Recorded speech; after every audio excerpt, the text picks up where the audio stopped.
Bonjour à tous à musique, j'espère que vous allez bien, on se retrouve pour une toute nouvelle vidéo, une vidéo un peu spéciale, peut-être une seule vidéo. Je vais commencer les top 3, donc nos coups de cœur. Et pour commencer, pour inaugurer tout ça, on va choisir Funforge, des jeux à 2 joueurs essentiellement. Donc ça va être des jeux d'optimisation et de placement. Et on commence avec Patchwork. Donc Patchwork, c'est un jeu qui se joue à partir de 8 ans pour des durées de partie d'une demi-heure, c'est de Uwe Rosenberg.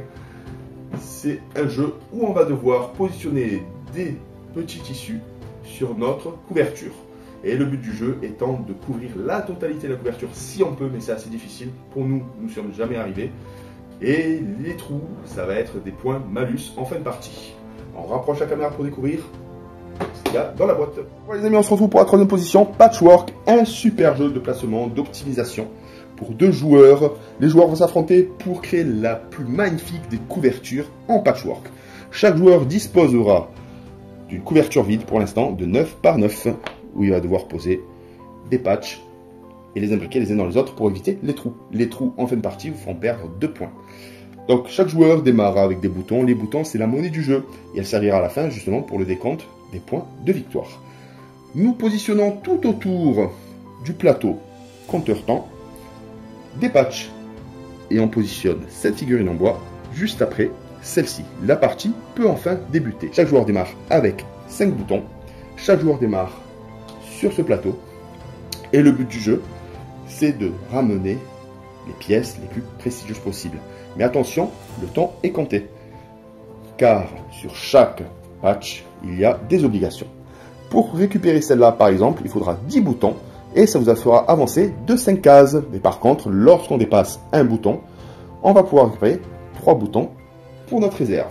Les joueurs auront 2 choix lors de leur tour. Avancer et recevoir des boutons. Par exemple, j'ai un joueur à ce niveau-là.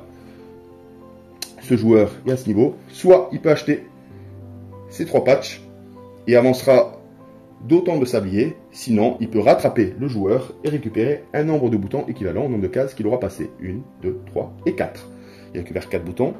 Et ce joueur qui est en arrière qui redébute le tour en choisissant soit de récupérer l'un des 3 patchs devant lui, soit d'avancer et récupérer des boutons.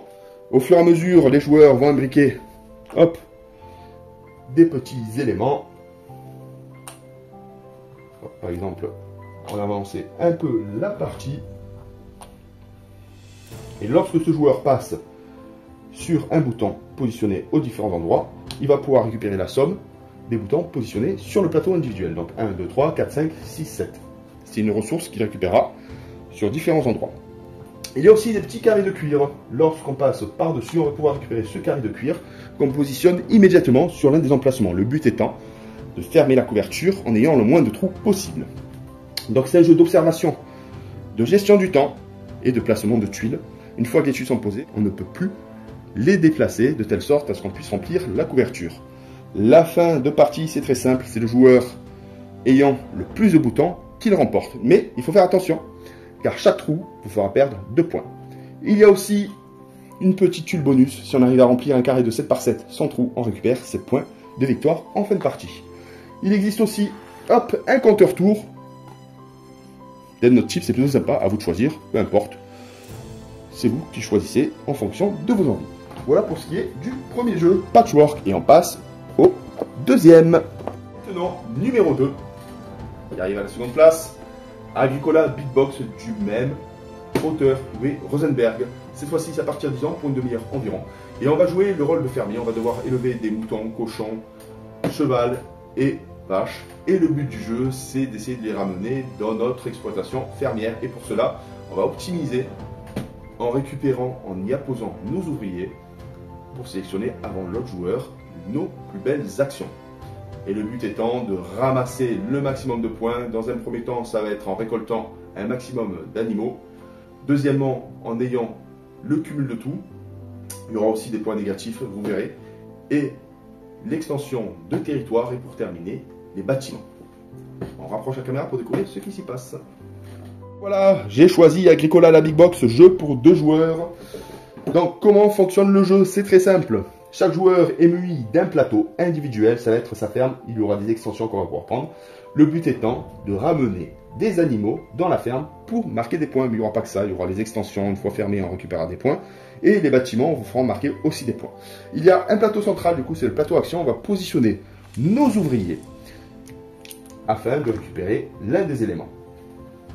Donc pour commencer, chaque adversaire dispose de 3 ouvriers. Il y a le premier joueur qui va sélectionner son premier ouvrier et le disposer sur l'une des actions. La première action possible, c'est garder le leadership en récupérant le petit coq et un bois. Ensuite, il peut récupérer 3 bois, une pierre, 2 pierres. Ces éléments vont vous permettre de fabriquer des barrières et les positionner pour fermer ou clôturer votre pâturage, récupérer des bâtiments, etc., etc.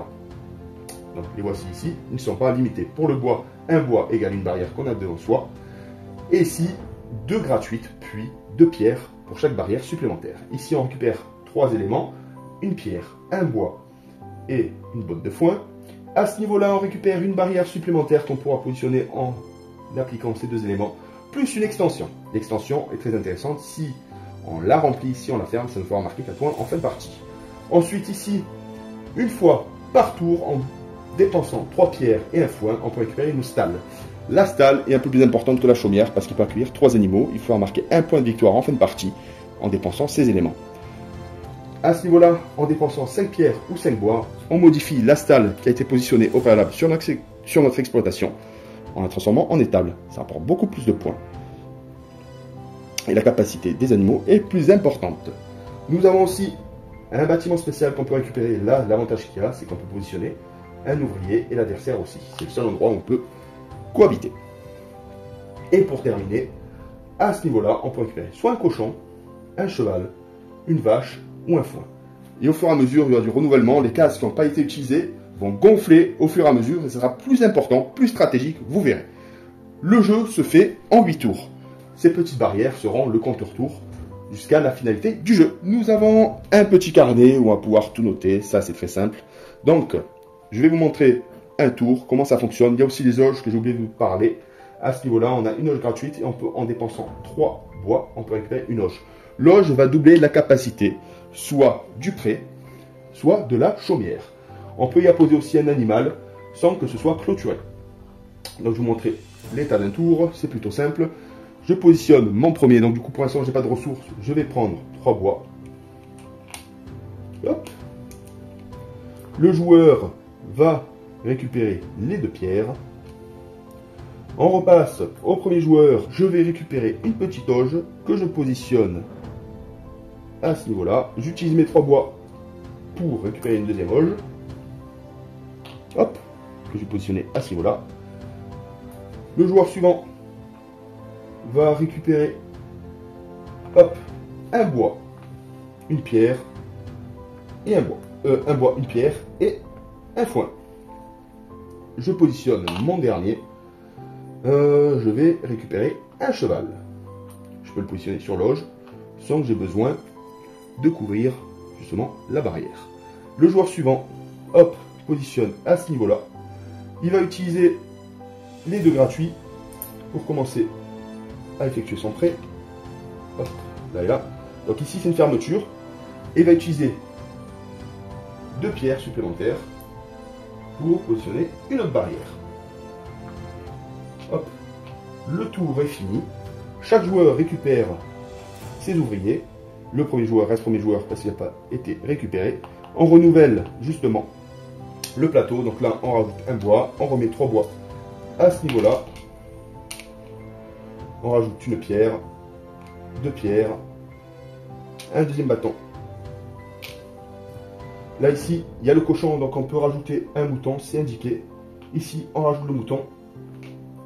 Ici, on rajoute un cochon. Et on positionne le cheval. Le premier joueur redébute son tour, etc., etc.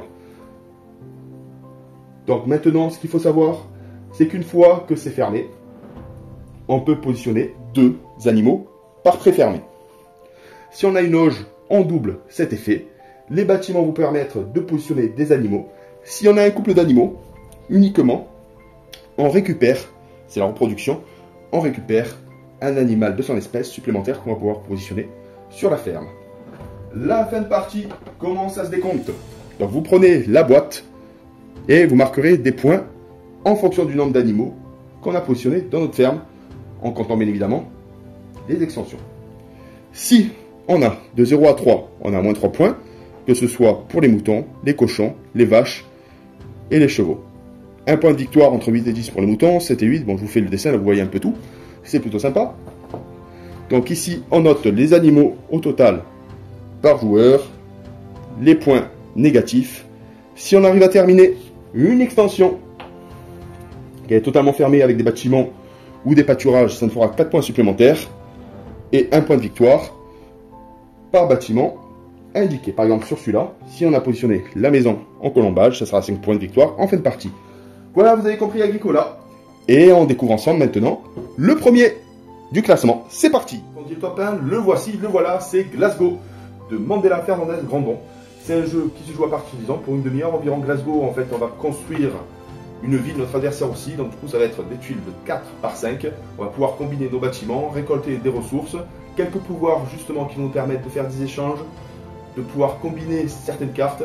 Et le but du jeu, c'est de marquer le maximum de points. Mais attention, vos adversaires poseront aussi des tuiles. Donc, essayez d'aller le plus vite possible, mais en étant intelligent. On rapproche la caméra pour découvrir ce qui se passe à l'intérieur. Et voici le top 1, Glasgow. Un jeu pour 2 joueurs, un jeu où la tension est palpable.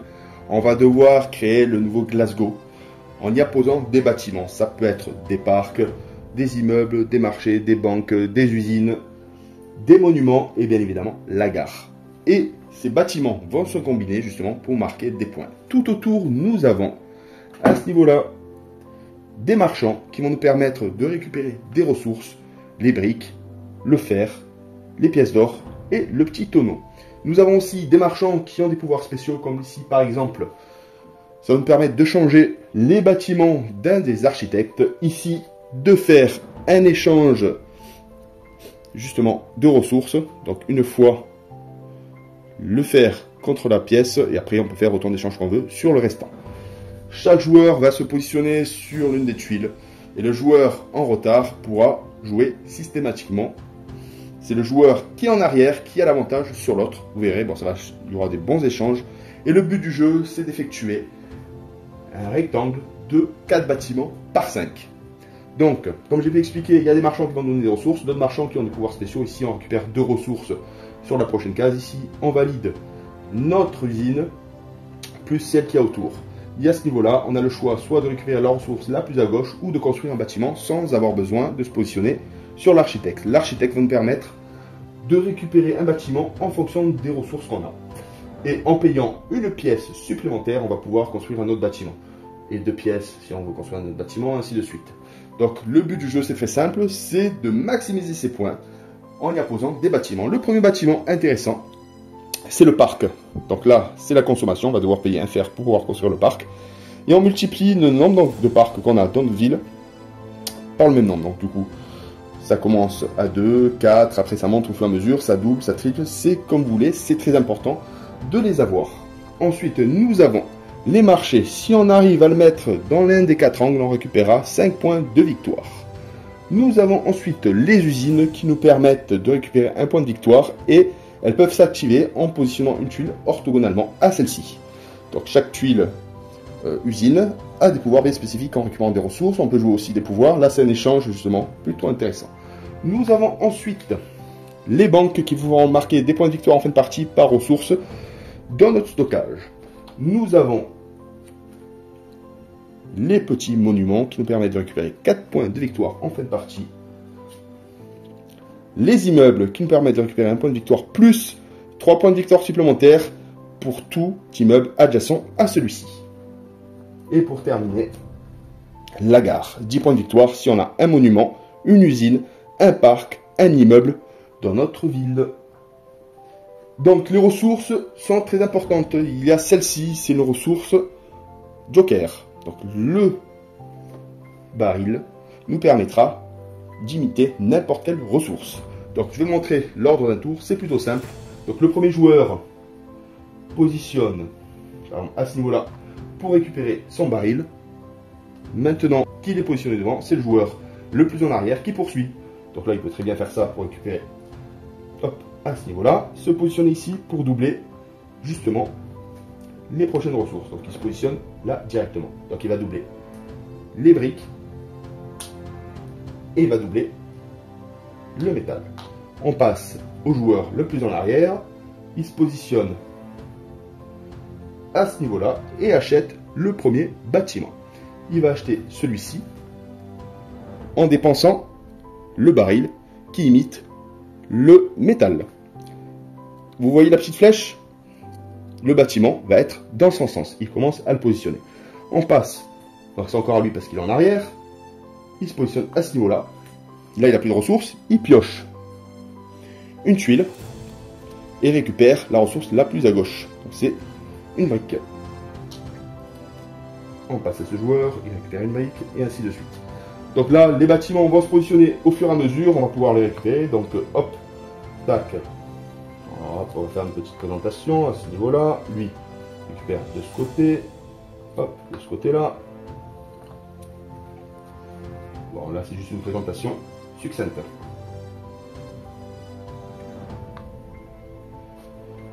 Donc, une fois que la totalité est remplie, hop,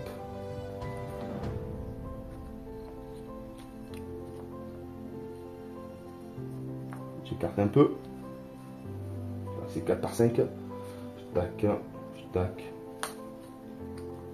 Voilà. Donc là, tous les bâtiments ont été positionnés 4 par 5. On va faire le décompte par joueur. Donc ce joueur-là va comptabiliser le nombre de parcs. 1, 2, 3, 4, c'est de son sens. Donc du coup, 4 fois 4, 16. Il marchera 16 points. Ensuite, nous avons, en fonction des ressources, 2 points par métal. Donc ça fait 4 points supplémentaires. Là, ici, un monument qui lui rapportera 4 points.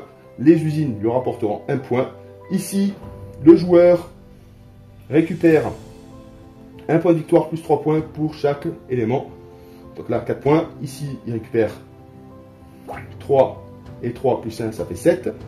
Et ainsi de suite. La gare ramènera 10 points si il arrive à positionner l'ensemble de la condition. C'est-à-dire un monument, une usine, un parc et un immeuble. Il n'a pas de parc, donc du coup, il ne ramassera pas de points. Ici, il a réussi à positionner, ce joueur a réussi à positionner un marché, il ramènera 5 points. On fait le calcul de tout. Si on arrive à égalité, c'est le joueur ayant le plus de ressources qui remporte la partie. Vous aurez compris, Glasgow est un jeu d'anticipation, de pose de tuiles et de gestion de ressources. Et voilà, Glasgow, mon coup de cœur. Dites-moi en commentaire si l'un de ces jeux fait partie de votre top 3 jeux à 2 sur Funforge. Si vous en avez d'autres, vous pouvez pianoter dessus et à poser votre commentaire. Si vous avez apprécié cette petite vidéo, n'hésitez pas à vous abonner et enclencher la cloche pour les prochaines. Et à très bientôt. Bisous, bye.